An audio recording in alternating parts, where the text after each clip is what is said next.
to find reasons to stay. This is the hotline. Interview backed up by the facts. Here are Emily's views.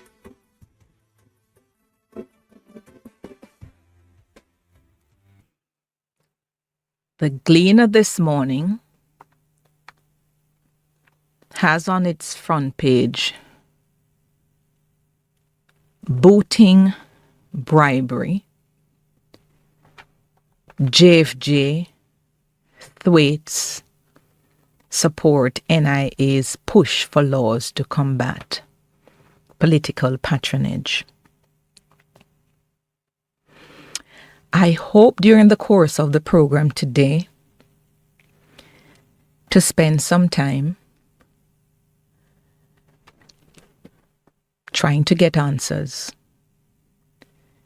to some of the issues that have come to our attention in the last week, particularly in Central Kingston. And the answers that I wish for as a starting point, I hope to get them from the People's National Party. And I believe that's an important starting point because the discussions must die if there is no overt or tacit acknowledgement of the allegations made against the General Secretary of the People's National Party, Dayton Campbell, Dr. Dayton Campbell, and the President of the People's National Party, Mark Golding. I am of the view that contrary to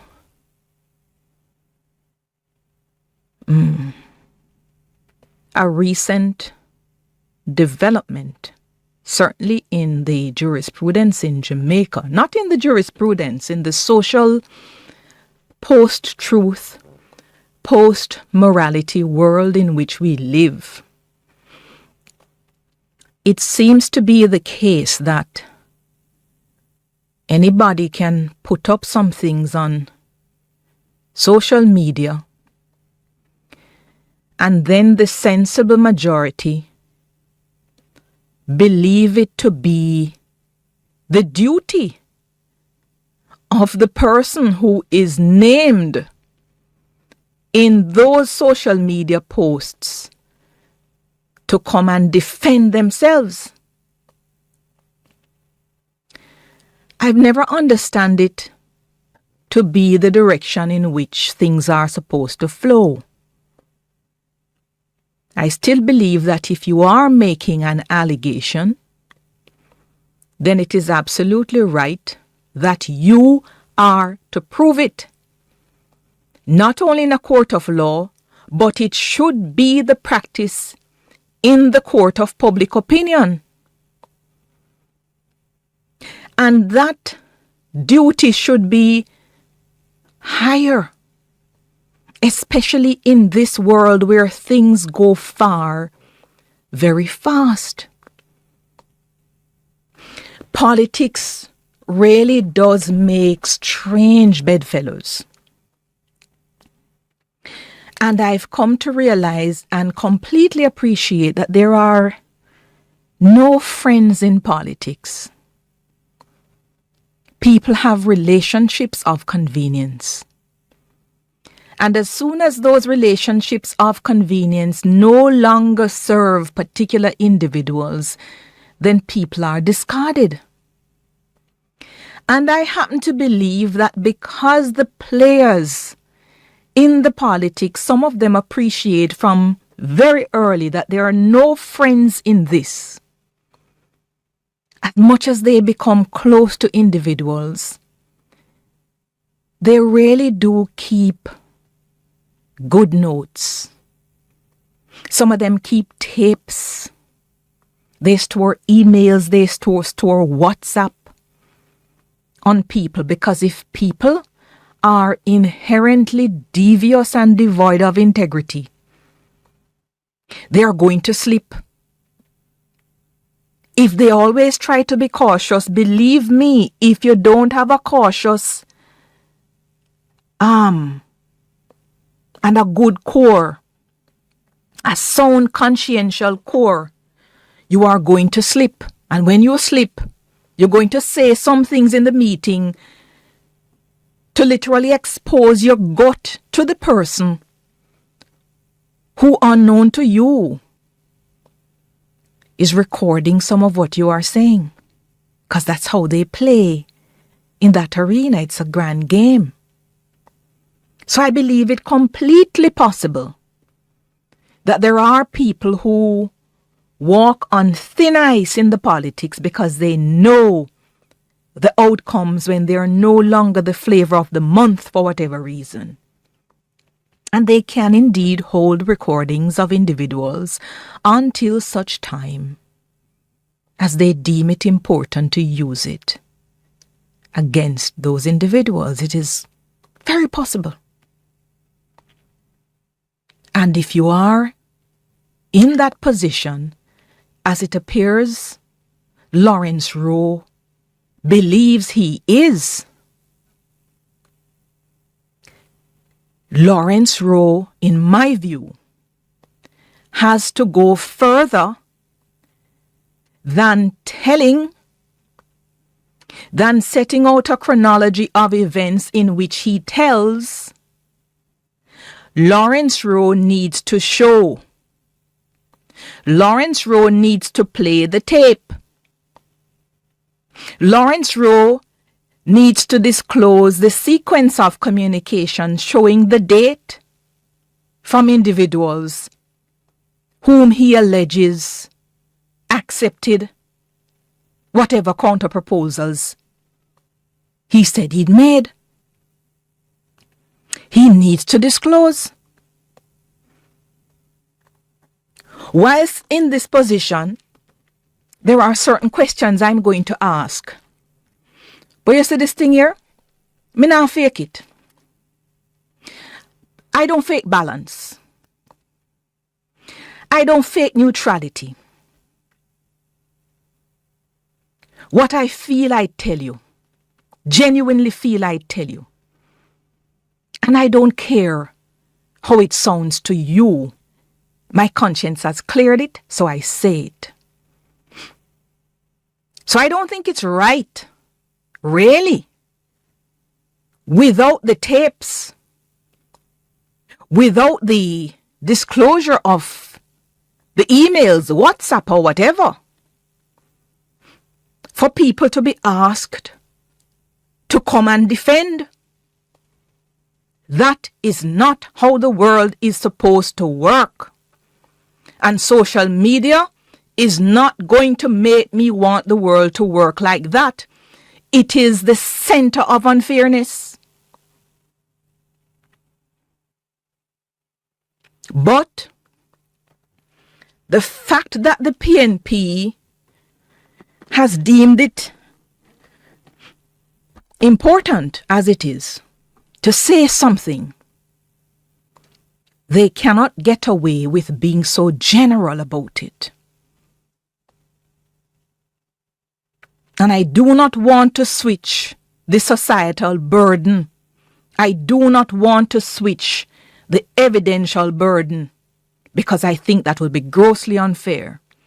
But if you believe some things have been said in this post-morality, post-truth world, and you are going to respond, you have to be clear and clinical in your response. No generalities, no insinuatory statements should be put out to the public. No loaded, complicated, nuanced statement that can be interpreted by the masses in multiple different ways should be put out. You must be clear on exactly the thing you're answering. Because I'm wondering to myself, These guys know themselves, you know. The politicians know the tactical politicians among them. They know the one they can't trust because they record each other.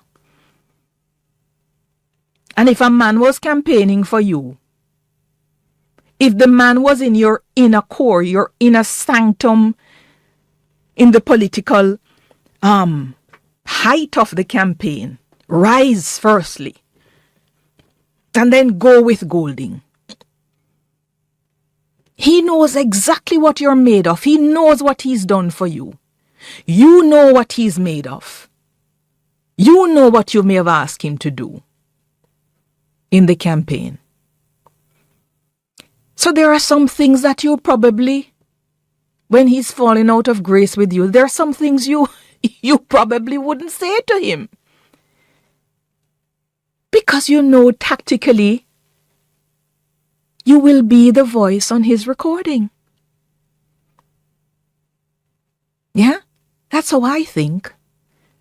But if you slip, because at your core, you're really not possessed with this unblemished integrity, you slip and the man has recorded you.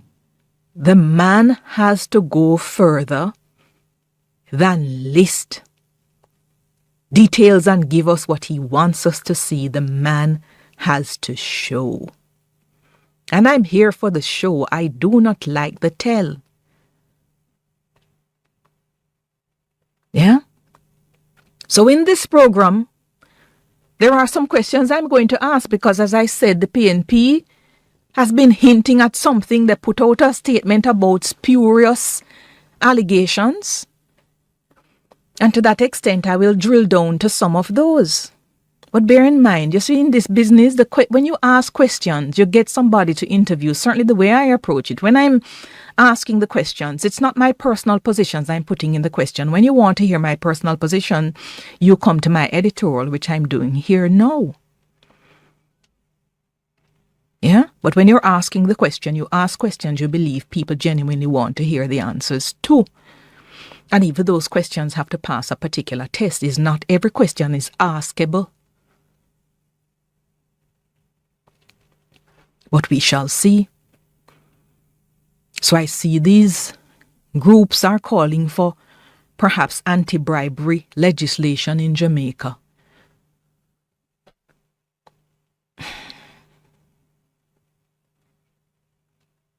Let us see. We'll go down some more. You know, the other day when we had a release from the Prime Minister that Marcia Smith resigned her position as MP for North East St. Anne with immediate effect. I do recall a statement that she really has competencies that can be used elsewhere. Is that some sort of bribery? How do we define this bribery business? What is it that a politician in the position of a prime minister or a person in the position of a prime minister in waiting, what is it that is allowable in the negotiation processes? Either removing a candidate, and he was a candidate. The PNP's letter to us, when they disclosed that he was no longer running, they say he was a candidate. They intended it to be so. So the question is whether some things are allowable in the realities of the politics. Yeah? I don't know that any position to the Senate in Jamaica or anywhere, except where one is elected, that it is based on any position of merit. What merit? What merit do senators have? What test is it they have to go through? In fact, it may have been our practice that the people who are appointed to the Senate have certain tertiary qualifications and have some understanding of the law or business or so forth. And I don't know if to that extent it is based on merit, because there are others who, when you listen to the presentations they make, not particularly in the Senate, but in Senates previous, is it that you can say, based on what this person said or didn't say, that the appointment wasn't based on merit? And a promise for a Senate appointment, if that is actually so, I don't think that that is ever based on any merit of the individual or any meritocratic principles. And certainly the way we have managed the boards, it is not based on merit. I know that Dr. Nigel Clark did move something in the cabinet, and I'm going to have to revisit it to see exactly where we are in terms of board appointment and so forth.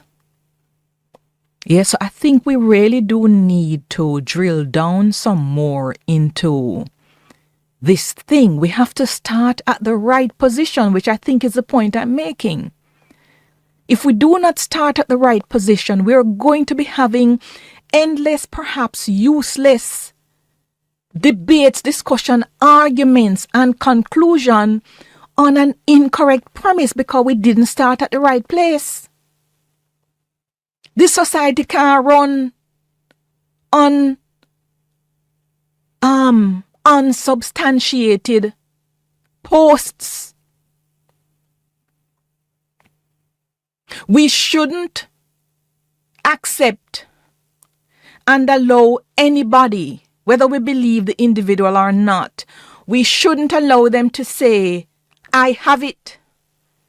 So therefore, because I have the proof in this particular form, then without providing the proof, I can come and say whatever I believe I have without the people having a chance to hear exactly the basis on which they say it. Is a dangerous world which we're opening up if we do that. And if we don't know the rules, I think just basic principles of fairness have to guide our thinking, our approach, and our practice.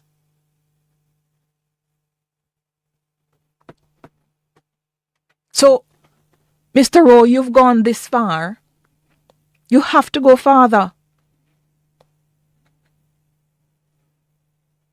Nothing that has been said satisfies me yet, because I don't know what is there. I mean, the fact that we're making front page stories on the basis of something we don't have, it worries me.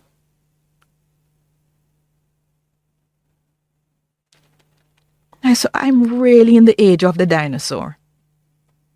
And I'm not going to come out of it. Because the world is not right on this one. I will stand alone on this and many others.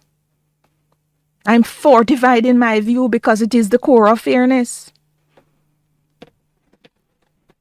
We hope to see what we can get on this program. Those are my thoughts.